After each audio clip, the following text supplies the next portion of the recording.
मौजूद क्या है, खट्टा का। अरे मैं जो हूँ सो हूँ, अब बोला ना, लेकिन अब 10 दिन का वेट करता हूँ। अगर कुछ आया तो बिल्कुल बोलूंगा, और जो मैं बोलता हूँ वो सत्य बोलता हूँ। कभी कभी मनवा बुलबुला लगा करी हम पूरा बर्तन खोलिए दिखाए बड़ी घड़ी के बड़ा फोन देखा तानी, हम वजूद देखा तानी, संस्कार देखा तानी, वजूद देखा तानी। अरे हाय रे वजूद, हाय रे तो संस्कार, संस्कारों बोला था, संस्कारों सोचा थी कौन हमारे संस्कार को बोलना है कि संस्कार है, ये है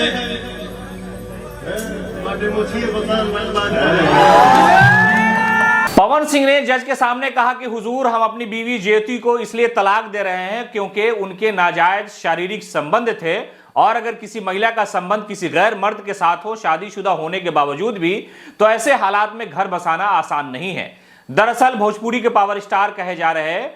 पवन सिंह और उनकी जो पत्नी है ज्योति, उनके तलाक का मामला न्यायालय में चल रहा था, और ये सारा जो विवाद था उस मामले को लेकर के वो अपना पक्ष रखने के लिए आरा कोर्ट पहुंचे थे। इस दौरान बंद कमरे में उन्होंने जज के सामने दलील दी। जज साहब ने पूछा कि पवन सिंह, तुम अपनी पत्नी को छोड़ना क्यों चाहते हो? यह सारी रिपोर्ट जो है अमर उजाला में प्रकाशित हुई है। पवन सिंह ने वहां पर जज के सामने यह बात कही कि हुजूर, कोई भी मर्द इस मामले को बर्दाश्त नहीं कर सकता कि उसकी पत्नी, उसकी हमसफर, उसकी बीवी का शारीरिक नाजायज संबंध किसी गैर मर्द के साथ हो। और इन सारे मामलों को लेकर के उन्होंने दलील दी और कहा यही वजह थी कि हमने उन्हें तलाक दिया, और यही वजह है कि हम उनके साथ रहना नहीं चाहते हैं। दरअसल ज्योति और पवन का जो विवाद है वो हमेशा से सुर्खियों में रहा है, और लगातार पवन सिंह ने इल्जाम लगाया, और एक स्टेज शो पर उन्होंने कहा कि हमको लोग मजबूर कर रहे हैं, अगर मैं बोलना शुरू करूंगा, मैं जबान खोलना शुरू करूंगा तो लोगों के लिए जीना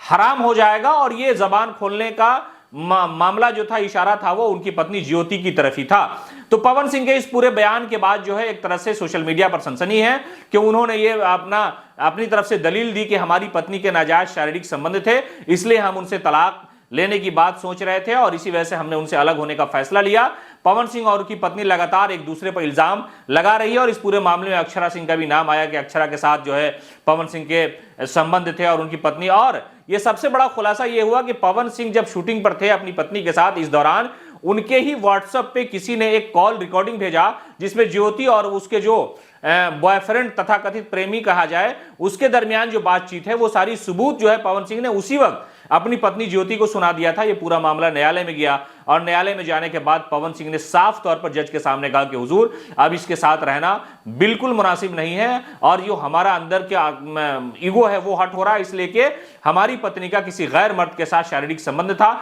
इसी वजह से हमने इनसे अलग होने का निर्णय किया था। और यही सारी दलील है। कोर्ट ने इस पूरे मामले पर जब पवन सिंह से पूछा, वो पूरी रिपोर्ट जो अखबार में प्रकाशित हुई है कि पवन सिंह ने अपने वकील और खुद भी कोर्ट में उन्होंने क्या क्या दलील दी, इन सारी दलीलों को सामने आने के बाद जो है सोशल मीडिया पर सनसनी फैली है कि पवन सिंह ने इतना बड़ा इल्जाम लगाया, और ये इल्जाम जो है सबूत के तौर पर उन्होंने न्यायालय में भी पेश किया कि हमारी पत्नी के शारीरिक संबंध थे, इसी वजह से हम उनसे अलग हो रहे हैं। और इस पूरे मामले को लेकर के बड़ा प्रकरण जो है सामने आया। पवन सिंह लगातार अपनी बीवी के खिलाफ बयान देते रहे, उनकी बीवी लगातार जो है पवन सिंह के कैरेक्टर पर सवाल उठाती रहे और कहा कि ये जो है अक्षरा सिंह के साथ इनके संबंध थे, शादी होने के बाद भी वो हमसे मुलाकात नहीं करते थे, मेरे साथ नहीं रहते थे, अक्षरा सिंह के साथ वो रहते थे। तो इस पूरे मामले पर जो है विवाद समझिए कि और भी गहराता गया, और पवन सिंह के इस बयान के बाद जो न्यायालय में दिया गया वो रिपोर्ट छपी, और सोशल मीडिया पर पवन सिंह के इस बयान से सनसनी फैली हुई है।